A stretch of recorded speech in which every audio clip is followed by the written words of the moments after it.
বাজারই তো শাকিব খানের। এখন শাকিব খানের বউ হওয়ার মতো সৌভাগ্য, মানে এত বড় একটা সুযোগ আমি তো হাতছাড়া করবো না, অবশ্যই করে নেব। আমি যদি বলি সত্যি বলতে আমার লাইফে আমি কখনো হলে গিয়ে মুভি দেখিনি, তো এটা যদি বলতে যাই তাহলে মিডিয়ার মানুষ আমাকে পেটাবে। আপু, আমরা যতটুকু জানতে পেরেছি যে আপনি শাকিব খানের সাথে একটা মানে কিছু একটা করতে যাচ্ছেন, আসলে এই বিষয়টা যদি একটু আমাদেরকে জানান। কিছু একটা করতে যাচ্ছি, বিষয়টা তো আসলে অনেক কিছু মিন করে। তো আসলে ইন্ডাস্ট্রিতে যারাই আসে, যে সমস্ত মডেল বলেন, আর্টিস্ট বলেন, মানে মেয়েদের ক্ষেত্রে যেটা বলবো, সবারই কিন্তু স্বপ্ন থাকে আমি নায়িকা হব, বড় একটা প্ল্যাটফর্মে কাজ করব, বড় একজন হিরোর সাথে কাজ করব। আর শাকিব খান হলে তো কথাই নাই। এখন হচ্ছে গিয়ে দেখতে পাবেন, যদি সামনে কিছু আসে অবশ্যই দেখতে পাবেন। তো আমি এটুকু বলবো যে হ্যাঁ, শাকিব খান ভাইয়ার সাথে আছে কিছু একটা চমক আসতেছে। চলচ্চিত্রে কাজ করলে কার সাথে কাজ করতে চান? হ্যাঁ, সবাই ভালো কাজ করছে। অবশ্যই যদি চাই যে ফিল্মে কাজ করব, তাহলে এরকম কারোর সাথেই করব যেটা হচ্ছে গিয়ে আমার ইমেজটাকে ধরে রাখতে পারবে। বাজারই তো শাকিব খানের এখন। কাজ করতে চান? ডেফিনেটলি সেই সুযোগ যদি আসে, আলহামদুলিল্লাহ আমি অ্যাকসেপ্ট করে নেব। হয়? আমি সিনেমা নাটক খুব কম দেখি। অভিনয় করছেন কেন তাহলে? এই যে আমি অভিনয় শিখতেছি তো এখনো। আপনি কাকে দেখে মূলত অভিনয়টা শিখেন?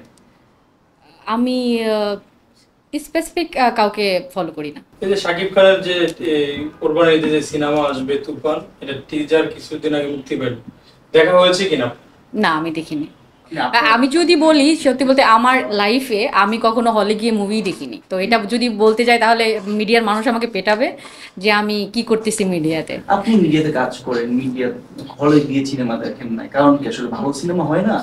ডেফিনেটলি ভালো সিনেমা হয়, বললাম তো। আমি 2.5 বছর আগেও চিন্তা করিনি যে মিডিয়াতে কাজ করব।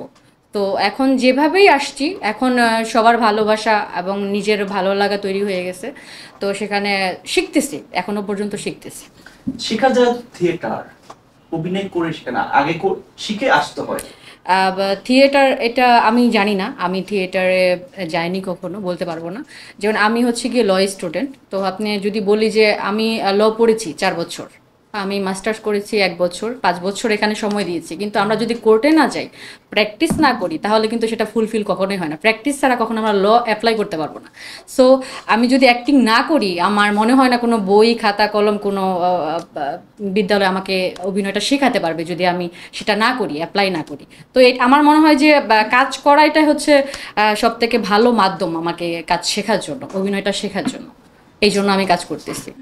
আমার থিঙ্কিং থেকে যদি আমি বলি, যখন অপু ছিল তা সাকিবের লাইফে, তখন আমরা একজন কো আর্টিস্ট হিসেবে দেখেছি, বউ বা হচ্ছে কি প্রেমিকা হিসেবে কিন্তু তাকে দেখিনি।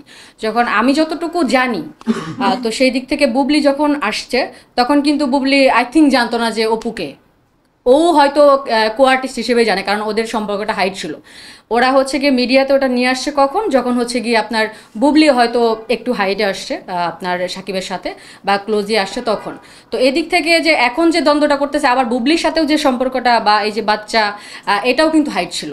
তো এখন সবাই মানে ওই পর্যায়ে এসে যুদ্ধ করতেছে, যেটা হচ্ছে গিয়ে নিজেদের একটা অধিকার আদায়ের জন্য। তো আমার কাছে মনে হয় যে হ্যাঁ, যার যার জায়গা থেকে সে ঠিক আছে, বুবলির জায়গা থেকে বুবলি ঠিক, অপুর জায়গা থেকে অপু ঠিক। কিন্তু হাইট করলে তো আসলে যদি এখন এই দুইটাই হাইট থাকতো, তাহলে হয়তো অন্য কোনো নায়িকা বা অন্য কেউ এসে আবার সেম ভুলটা করতো।